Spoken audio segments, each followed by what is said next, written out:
Salve a tutti! E allora, siamo alla resa finale della Bravo 16 valvole, o perlomeno della Punto 16 valvole turbo in 1600, quindi andiamo un po' a scoprire gli ultimi miglioramenti che sono stati ottenuti proprio andando a modificare quel lavoro che vi dicevo sulla camera, anche se piccoli aggiustamenti altri sono stati fatti, però l'incremento più eccessivo è stato sul lavoro della camera.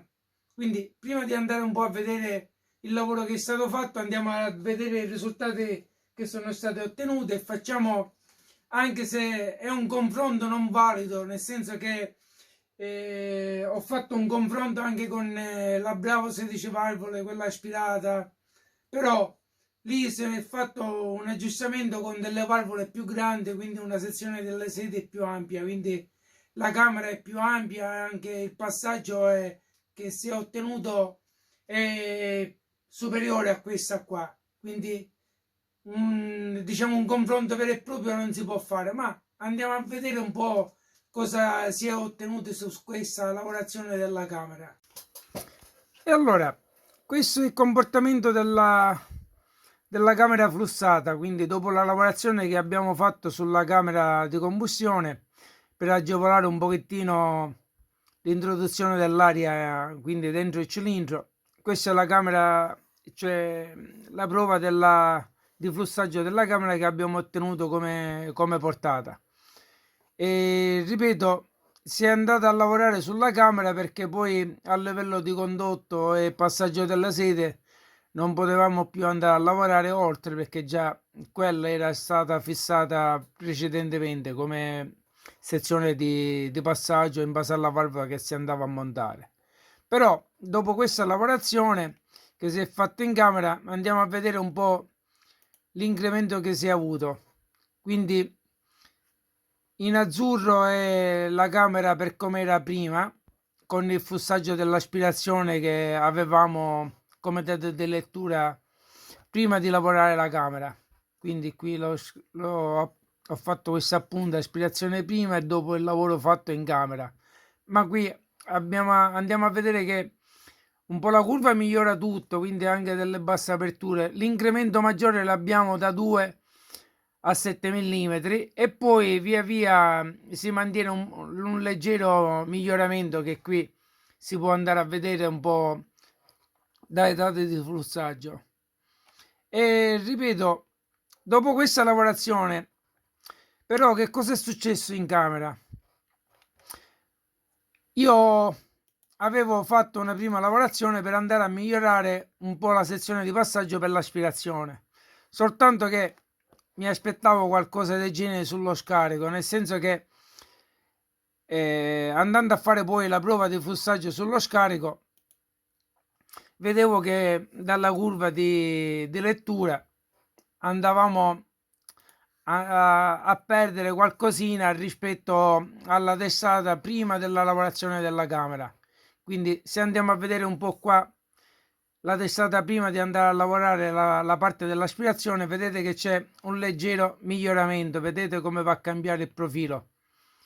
E allora ho dovuto fare una scelta, nel senso scendere di nuovo la testata e andare a lavorare questo tipo di camera per andare un po' a migliorare questa perdita che abbiamo avuto, anche se ripeto non andiamo ad avere queste alzate sulla gamma, ma in base alla scelta del grafico che abbiamo andiamo a scegliere anche l'albero a camme. Difatti dopo questo tipo di lavorazione ho dovuto intervenire sulla camera e ho avuto quell'incremento andando a ripristinare un po' la geometria della camera di combustione.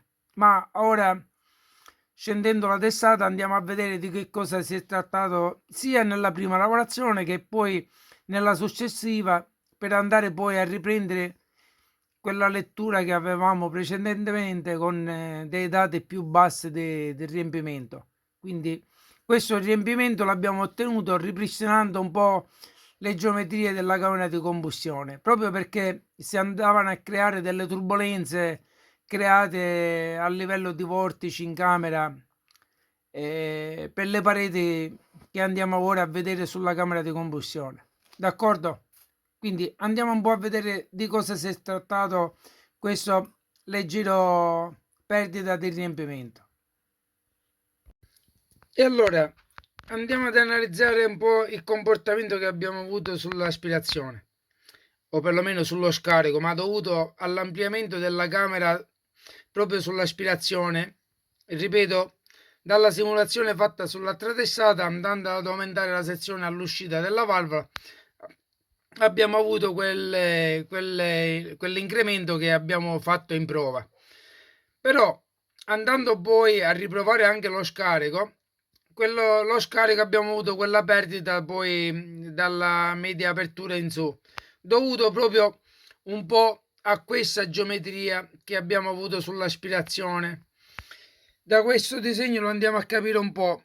Quindi quando il pistone va in salita, che deve fare uscire i gas di scarico, quindi l'aria combusta, la pressione si distribuisce su tutta la camera, quindi questa parte di qua esce, da metà in poi si va a distribuire sulla parte dell'aspirazione, che addirittura va poi man mano ad aprirsi, quindi il flusso sale, si va a distribuire sulla cupola e deve uscire da questa parte. Cosa succede? Che man mano che sale su questa parte qui della forma della cupola, il flusso prende questa traiettoria, quindi invece prima seguire le pareti della camera, che non era ancora, diciamo, lavorata in questo modo, il flusso andava dritto, quindi da questa metà andava dritto, senza questa inserzione che si è andata a creare sulla cupola, e il flusso si distribuiva sullo scarico che andava ad uscire meglio. In questo caso invece il flusso che sale da metà cilindro in poi percorre questa parete, e invece di distribuirsi e andare ad uscire da questa parte, crea una turbolenza verso il centro della camera, e quindi si vanno a incontrare i due flussi da questa parte, e va ad ostacolare un po' l'uscita che abbiamo sullo scarico come perdenza che abbiamo avuto. Difatti poi sulla testata se è stata fatta questo tipo di lavorazione, quindi siamo andati a ripristinare un po' la parete per creare l'ostacolo di questa curvatura, e abbiamo ripreso di nuovo la geometria iniziale, soltanto che invece prima era più chiusa e quindi anche il flusso era più diretto. In questo caso abbiamo un'ampia sezione della camera, quindi un po' si va a ribassare un po' il rapporto di compressione, che in questo caso era poi un pochettino pure alto in questa testata.